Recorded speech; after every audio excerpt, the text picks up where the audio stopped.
Nous commençons par une question de notre collègue M. Alain Marc à Madame la ministre de l'Environnement, de l'Énergie et de la Mer, chargée des relations internationales et du climat. Merci, Monsieur le Président. Madame la ministre, je souhaite attirer votre attention sur la question des atterrissements dans les cours d'eau. Il y a quelques années, des entreprises draguaient régulièrement les cours d'eau afin d'extraire galets et sables de rivière. Parallèlement, des constructions se sont multipliées sur des parcelles situées près des rivières, au mépris de l'histoire des rivières et des crues avant les PPRI. L'arrêt du dragage des rivières, notamment dans les parties urbanisées, a eu pour conséquence la formation d'atterrissements ainsi que des modifications des courants de ces rivières avec changement de leur aspect. La hauteur d'eau diminue et le lit s'étale sans que les constructions autorisées aient disparu. Ainsi, les épisodes de crue apparaissent-ils plus destructeurs qu'auparavant. Nombreux sont les riverains qui souhaitent que la police de l'eau autorise à nouveau le dragage des cours d'eau au niveau des portions urbanisées. Actuellement, l'administration se montre très rétive ou ne permet que des emprunts modestes sur les atterrissements. Aussi, des associations s'étonnent que la sécurité des biens et des personnes passe après des considérations environnementales non avérées. Elles réclament des directives en direction des DDT et de la police de l'eau pour pouvoir creuser, voire éliminer certains atterrissements afin de limiter les dégâts faits aux biens.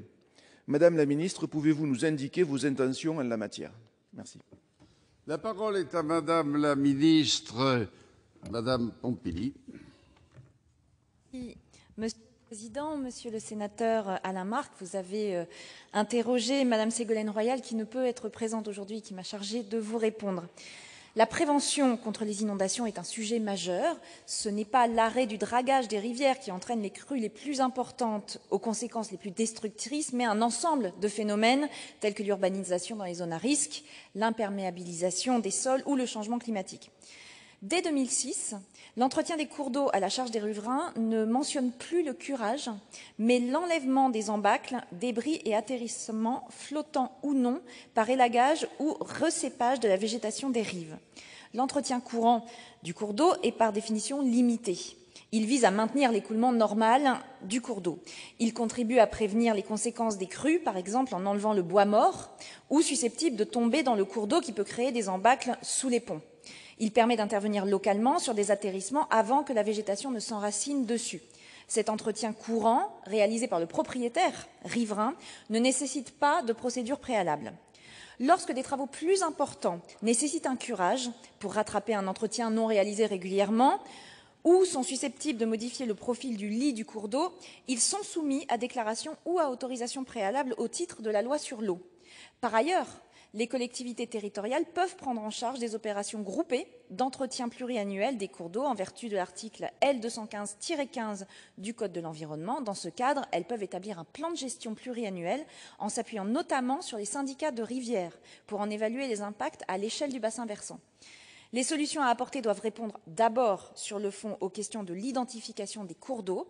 Ségolène Royal a signé dans ce sens une instruction au service le 3 juin 2015 afin qu'ils établissent des cartes des cours d'eau et qu'ils déclinent localement des guides d'entretien des cours d'eau en associant l'ensemble des acteurs concernés. Ces dispositions sont reprises dans le projet de loi pour la reconquête de la biodiversité, de la nature et des paysages, actuellement en cours d'examen en seconde lecture du Sénat. Nous aurons l'occasion d'en reparler très rapidement. Monsieur Alain Marc, vous souhaitez répondre à Madame la ministre? Oui, Monsieur le Président, Madame la ministre, je sais que cette réponse a été rédigée par vos services et que, franchement, je la trouve un petit peu technocratique. Sachez que nous sommes, nous, des praticiens, que nous sommes à côté de la rivière et que, vraiment, franchement, si les DDT, localement, acceptaient certains travaux, mais qui relèvent tout simplement du bon sens, nous n'en serions pas là. Quand on nous dit les riverains doivent, madame, dans les villes, et quand le cours d'eau n'est pas forcément, d'ailleurs, n'appartient pas forcément aux riverains à ce moment-là, lorsque ce sont des rivières qui sont importantes, sachez que ce n'est pas le cas. Donc, allez, nous souhaiterions tout simplement que vous ayez en direction des DDT, non pas une injonction, mais des instructions toutes simples qui permettraient à celles-ci, non pas d'accéder à toutes les demandes pour curer les rivières, pour les draguer, mais en partie urbanisées, que l'on regarde de plus près et qu'on ne se contente pas comme on l'a déjà fait. Je suis aussi président, vous savez, des routes de mon département.